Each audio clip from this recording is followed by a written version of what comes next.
Bonjour, vous regardez actuellement la vidéo de présentation du projet de réalisation d'un système d'éclairage public photovoltaïque autonome. Ce projet est réalisé dans le cadre de la formation du BUT Mesures physiques de Bordeaux et sous la supervision des tuteurs M. Gaufrès et M. Zimmer. Dans cette vidéo, nous allons vous parler des composants que nous avons sélectionnés en respectant un budget octroyé, de notre façon de déterminer le montage idéal pour la structure, et les moyens que nous avons mis en place pour permettre l'autonomie du système. Donc pour le panneau solaire, nous avons choisi le panneau solaire Faeson Plus 100S qui est doté d'une puissance de 100 watts et d'une tension max de 21,4 volts. Ensuite, nous avons deux batteries de 12 volts et 18 ampères-heure. Ces deux batteries sont branchées en série afin de délivrer une tension jusqu'à 24 volts. Pour notre régulateur, nous avons un régulateur de type MPPT qui est un régulateur de 10 ampères et qui peut gérer une tension de 24 volts, qui va s'occuper de gérer nos LED en fonction de l'énergie apportée par le panneau photovoltaïque. Pour les lampes, nous avons 4 lampes LED d'une puissance de 300 lumens projetant dans un faisceau de 120 degrés. Ensuite, nous avons un support en bois sur lequel seront posés nos 4 LED, 2 de chaque côté, support fabriqué par nos soins. Pour la sécurité du système, nous avons un disjoncteur entre l'une de nos batteries et le régulateur qui nous permet de brancher sans problème nos batteries au système sans risquer de faire des étincelles. Pour ce qui est de l'assemblage de notre projet, nous avons le panneau solaire, les batteries ainsi que les LED reliés à notre régulateur. Pour permettre un système d'éteignage automatique à certaines heures, nous avons une carte Arduino avec tout un système dont Dimitri va vous présenter.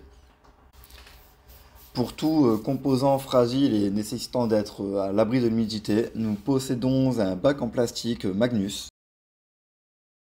Comme l'a brièvement annoncé Valentin, notre système comporte une carte Arduino. Cette carte est elle-même accompagnée d'une horloge en temps réel qui est donc un module supplémentaire. Cette carte Arduino va nous permettre d'harmoniser notre système avec l'éclairage public de la ville de Gradignan. En effet, les éclairages publics à Gradignan s'éteignent entre 1h et 6h du matin. Donc, grâce à l'utilisation de notre carte Arduino, ainsi que le module de l'horloge dont l'installation est facilitée par l'utilisation des librairies Wire ainsi que les librairies liées à cette horloge, nous pouvons ainsi aisément mesurer l'heure de la journée et réagir convenablement par rapport à notre cahier des charges. Afin d'alléger au plus possible notre programme, nous prenons seulement en compte les horaires d'extinction entre 1h et 6h du matin, puisqu'en effet, notre régulateur MPPT se sert déjà du panneau solaire pour estimer la luminosité extérieure et ainsi allumer les LED s'il fait jour ou nuit. Pour alimenter cette plaque Arduino, nous avons donc décidé de la relier directement aux batteries. Cependant, les batteries nous fournissent une tension de 24 volts. Ainsi, il a fallu utiliser un régulateur pour transformer cette tension de 24 volts à 5 volts.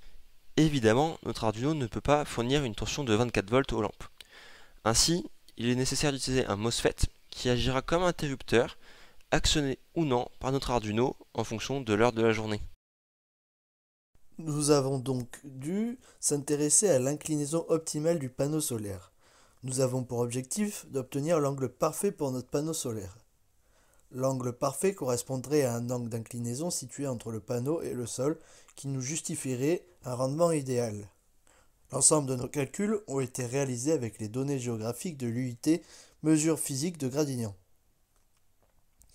Afin d'obtenir les différents angles, il nous a fallu dans un premier temps calculer le gisement solaire moyen par jour et ensuite le diviser par le gisement solaire maximum par jour. Le gisement solaire fait référence à la quantité d'énergie solaire disponible dans une région donnée, dans notre cas à l'UIT de Gradignan.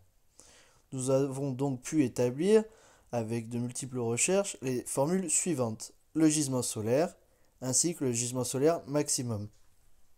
Nous remarquons que c'est la valeur alpha qui varie entre les deux gisements, comme nous pouvons voir sur le schéma. La valeur alpha correspond à l'angle d'incidence formé par la direction du rayonnement et la normale au plan. Il varie au cours de l'année, comme nous pouvons le voir sur cette courbe. Nous remarquons qu'en été, l'angle d'incidence formé par le rayonnement du soleil est d'environ 70 degrés, A contrario, en hiver, l'angle peut descendre à environ 20 degrés. Nous savons qu'un angle d'incidence à 90 degrés, donc perpendiculaire à la surface, capture le plus d'énergie. Donc, pour le gisement solaire maximum, nous prenons un angle d'incidence de 0 degré. Nous obtenons finalement l'évolution de l'angle d'inclinaison en fonction du jour de l'année. On remarque que l'inclinaison du panneau dépend de la course du soleil. En hiver, le soleil est relativement bas. Une inclinaison de 50 degrés est rentable. En été, l'angle optimal du panneau est de 23 degrés.